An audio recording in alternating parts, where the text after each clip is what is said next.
이 시간에는 앤드류 머레이 목사님의 책 겸손을 요약해서 소개해 드리겠습니다. 예수님을 닮기 원하는 분들에게 좋은 길잡이가 될 것입니다. 책 제목 겸손. 지은이 앤드류 머레이. 옮기니 CLC 기독교 문서선교회. 일상적인 교회의 가르침에서 인간이 죄인이라는 사실만이 지나치게 전면에 부각되어 온 것이 사실입니다. 많은 사람들이 강하게 자신을 책망하는 것이 겸손을 유지하는 비결로 생각합니다. 그러나 그런 일로 인하여 그리스도인의 삶이 크게 손상을 당해왔습니다. 1장. 겸손, 피조물의 영광. 하나님은 창조주시요 통치주심으로 사람이 자기가 존재하게 된 연원을 되돌아보기만 해도 자기의 모든 것이 하나님의 덕택이라는 것을 알게 됩니다. 그러므로 하나님께 전적으로 의지하는 것, 즉 겸손이야말로 사람이 담당해야 할 첫째가는 의무요 최고의 덕이며 모든 덕의 뿌리인 것입니다. 이렇게 볼 때 겸손을 상실한 상태, 즉 교만은 바로 모든 죄악의 뿌리입니다. 그러므로 우리의 잃어버린 겸손을 회복하는 것 이외에는 우리를 구속하여 하나님과의 본연의 진정한 교제에 들어가게 해줄 수 있는 것이 아무것도 없습니다. 그러므로 예수님께서 이 땅에 오신 것은 겸손을 다시 회복시키시고 우리로 하여금 겸손을 소유하게 하시며 그리하여 우리를 구원하시기 위함이었던 것입니다. 따라서 구원받은 성도들의 삶은 마땅히 죄에서 구원받아 본연의 상태를 완전히 회복했다는 증표를 드러내 보여야 합니다. 겸손이란 우리가 전적으로 아무것도 아니라는 의식입니다. 이런 의식은 하나님이 만유시라는 것을 바라볼 때 생겨나는 것이요 하나님께서 만유가 되심을 인정할 때 생깁니다. 겸손은 저절로 생겨나는 것이 아닙니다. 그것을 소원해야 하고 그것을 위하여 기도해야 하고 믿고 실천해야 합니다. 우리의 심령에 그리스도의 겸손에 대한 사랑과 사모함이 가득 채워질 때까지 그리스도의 겸손을 공부하도록 합시다. 우리의 무능력을 주님 앞에 내어놓을 때 그리스도께서 겸손의 은혜를 주심을 믿읍시다. 2장. 겸손, 구속의 비밀. 이 세상에 온통 가득 차 있는 온갖 비참한 상태가 바로 우리 자신의 혹은 다른 이들의 이 저주받은 지옥의 교만에서 비롯된 것입니다. 그 교만이 구속을 필요로 하게 만든 것입니다. 교만의 뿌리와 엄청난 힘은 우리의 내부에도 있고 우리의 외부에도 있는 무서운 영적 권세에서 비롯됩니다. 우리는 교만을 고백해야 하며 탄식해야 하며 또한 그 사탄적 기원을 경계해야 합니다. 모든 것 배후에 사탄이 있을 것을 생각하면 희망을 잃어버릴 수도 있습니다. 하지만 결국에는 외부에서 오는 능력과 생명을 더 잘 깨닫고 또한 그것을 받아들이게 될 것입니다. 곧 하늘의 겸손 말입니다. 하나님의 어린 양이 사탄과 교만을 몰아내기 위하여 가지고 오는 그 겸손을 받아들이게 된다는 말입니다. 3장. 예수님의 삶에 나타난 겸손. 겸손은 사실상 하나님이 만유가 되시도록 거기에 사람이 동의하는 것에 지나지 않습니다. 그렇게 동의함으로써 사람은 하나님이 홀로 역사하심에 전적으로 굴복하는 것입니다. 그런데 바로 예수님에게서 이런 모습을 보게 됩니다. 하늘에서는 하나님의 아들로서, 이 땅에서는 사람으로서 예수님은 하나님께 전적으로 굴복하신 것입니다. 그는 하나님께서 의당 받으셔야 마땅한 존귀와 영광을 하나님께 돌려드렸습니다. 예수님의 겸손을 나타내는 요한복음의 말씀은 다음과 같습니다. 요한복음 5장 19절. 그러므로 예수께서 저희에게 이르시되 내가 진실로 진실로 너희에게 이르노니 아들이 아버지의 하시는 일을 보지 않고는 아무것도 스스로 할 수 없나니 아버지께서 행하시는 그것을 아들도 그와 같이 행하느니라. 요한복음 5장 30절. 내가 아무것도 스스로 할 수 없노라. 듣는 대로 심판하노니 나는 나의 원대로 하려 하지 않고 나를 보내신 이의 원대로 하려는 고로 내 심판은 의로우니라. 요한복음 6장 38절로 39절. 내가 하늘로서 내려온 것은 내 뜻을 행하려 함이 아니요 나를 보내신 이의 뜻을 행하려 함이니라.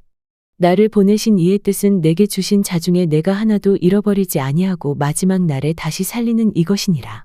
이처럼 그리스도는 아무것도 아니셨고 하나님께서 만유가 되셨습니다. 하나님께 이렇듯 모든 것을 드리셨지만 그는 아무것도 잃은 것이 없습니다.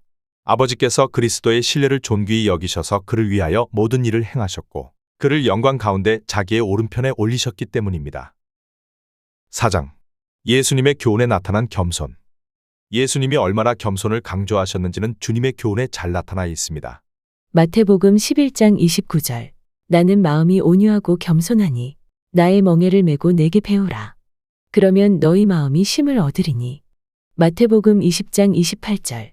인자가 온 것은 섬김을 받으려 함이 아니라 도리어 섬기려 하고 자기 목숨을 많은 사람의 대속물로 주려 함이니라.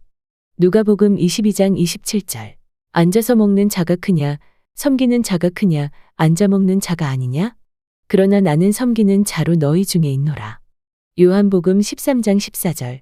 내가 주와 또는 선생이 되어 너희 발을 씻겼으니 너희도 서로 발을 씻기는 것이 옳으니라. 5장. 예수님의 제자들에게서 나타나는 겸손. 예수님의 제자들은 겸손이 철저하게 부족한 사람들이었습니다. 언젠가 한 번은 자기들 중에 누가 가장 큰 자인지에 대해서 서로 논쟁을 벌이기도 했습니다. 또 한 번은 예수님께 가장 높은 자리를 요청하기도 했습니다. 이것을 볼 때 다음과 같은 사실을 알 수 있습니다. 첫째, 겸손이 없으면서도 진지하고도 적극적인 기독교 신앙의 모습이 얼마든지 있을 수 있다는 사실입니다. 둘째, 아무리 외형적인 가르침과 온갖 개인의 노력이 있다 해도 그것들이 교만을 정복하는 데 혹은 온유하고 겸손한 마음을 갖게 하는 데에 얼마나 허약한가 하는 것입니다. 셋째, 우리가 진정 겸손하게 되는 일은 그리스도께서 신적인 겸손으로 우리 속에 거하심으로써만 이루어진다는 것입니다. 6장. 일상생활에 나타난 겸손. 하나님 앞에서 스스로 낮아져 있다고 생각하기는 쉽습니다. 그러나 하나님 앞에서 자신을 낮춘 사람은 사람들을 향한 겸손을 통해서 그것을 입증해 보여야만 합니다. 우리가 진정 겸손을 소유하고 있다면 하나님께 기도할 때 겸손을 보여주려고 애쓰지 않습니다. 오히려 일상적인 삶과 행실에서 겸손이 드러나며 실행됩니다. 예수님의 겸손을 우리의 이웃에게 드러내 보여주지 못한다면 하나님 앞에서 우리가 아무리 겸손하다 할지라도 전혀 가치가 없는 것입니다. 겸손한 사람은 언제나 다음과 같은 계명에 따라 행동하기를 힘씁니다. 존경하기를 서로 먼저 하라. 서로 종노릇하라. 자기보다 남을 낮게 여겨라.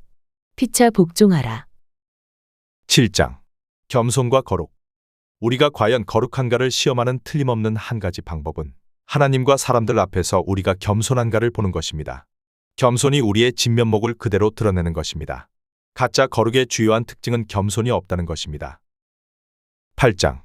겸손과 죄. 바울은 죄인 중에 내가 괴수라고 고백했습니다. 그 본문은 신자에게서 지속될 어떤 의식을 가리킵니다. 곧 구속함을 받은 자가 어린 양의 피로써 죄를 깨끗이 씻은 자로서 하나님의 보좌 앞에 머리를 조아리며 갖는 겸손의 자세를 깊은 놀라움과 경의로서 표현하고 있는 것입니다. 신자는 절대로, 심지어 영광 중에서라도 구속함을 받은 죄인 이외에 아무것도 아닙니다. 하나님의 자녀가 처음 죄인으로서 가졌던 겸손은 그가 하나의 사람으로서도 그 겸손이 얼마나 합당한지를 배우면서 새로운 의미를 갖게 됩니다. 그 다음부터는 계속해서 그가 사람으로 출생할 때 지녔던 그 겸손이 바로 하나님의 놀라우신 구속의 사랑에 증표하는 것을 기억하게 되어 가장 깊고 풍성한 찬송이 거기서 나타나게 되는 것입니다. 9장. 겸손과 믿음. 믿음이란 결국 자기 자신의 무력함과 자신이 아무것도 아님을 고백하는 것 아닙니까? 믿음이란 가장 낮아지는 것 아닙니까? 겸손이란 다름이 아니라 신자로 하여금 하나님을 전적으로 신뢰하고 살도록 준비시키는 성품이요 기질인 것입니다. 10장. 겸손과 자기에 대하여 죽음. 겸손은 죽음에 이르는 길입니다. 왜냐하면 죽음을 통해서 겸손의 완전함이 최고로 증명되기 때문입니다. 겸손이 우리 자신에 대해 죽는 데까지 이어져야 마땅합니다. 우리가 과연 전적으로 하나님께 우리 자신을 맡겼는가 하는 것이 이로써 증명되는 것입니다. 자기에 대해 죽을 때 비로소 겸손이 완전해지는 것입니다. 11장. 겸손과 행복. 우리 자신에게서 온전히 자유해져서 우리에 대해 무슨 말을 하든 우리에게 무슨 일을 행하든 그 모든 것이 되신다는 생각 속에서 삼켜버린 바 된다면 그것이야말로 축복받은 것이요 하늘의 깊고 깊은 행복인 것입니다. 12장. 겸손과 높아짐. 하나님께서 여러분에게 요구하시는 대로 여러분 자신을 낮추어야 한다는 것을 명심하십시오. 그러면 하나님께서도 자신이 하시겠다고 약속하신 그 일을 명심하시고 행하실 것입니다.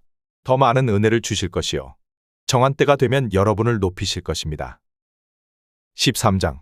겸손을 위한 기도. 하나님께서 주의 크신 선하심으로 저희 온갖 교만을 알게 해주시고 그것을 마음에서 제하여 주시기를 원하옵니다. 그 교만이 악령에게서 온 것이든 제 자신의 부패한 본성에서 온 것이든 제 마음에서 완전히 제거하여 주시옵소서.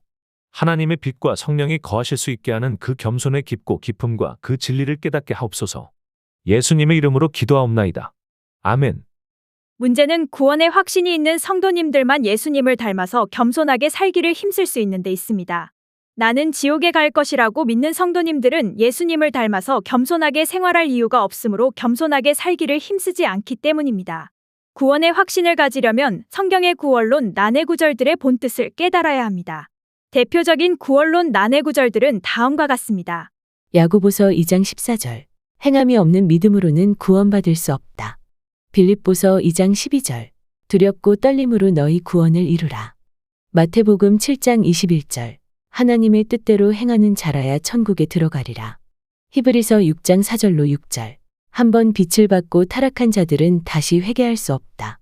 이 성경 구절들이 행위 구원을 가르치는 것으로 아시는 성도님들은 구원의 확신을 가지기가 매우 어렵습니다. 그런데 발칵 뒤집힌 기독교 구원론을 보면 이 성경 구절들은 행위 구원을 가르치는 말씀이 아닙니다. 이 성경 구절들의 본뜻이 발칵 뒤집힌 기독교 구원론에 쉽게 설명돼 있습니다. 성도님들이 발칵 뒤집힌 기독교 구원론을 읽으시면 흔들리지 않는 구원의 확신을 얻으실 수 있을 것입니다. 구원의 확신을 얻으신 성도님들은 비로소 예수님을 닮아서 겸손하게 살기를 힘쓰실 수 있을 것입니다. 성도님들은 예수님을 닮아서 겸손하게 살기를 힘쓰신 만큼 하나님으로부터 복을 받으시거나 상을 받으실 것입니다.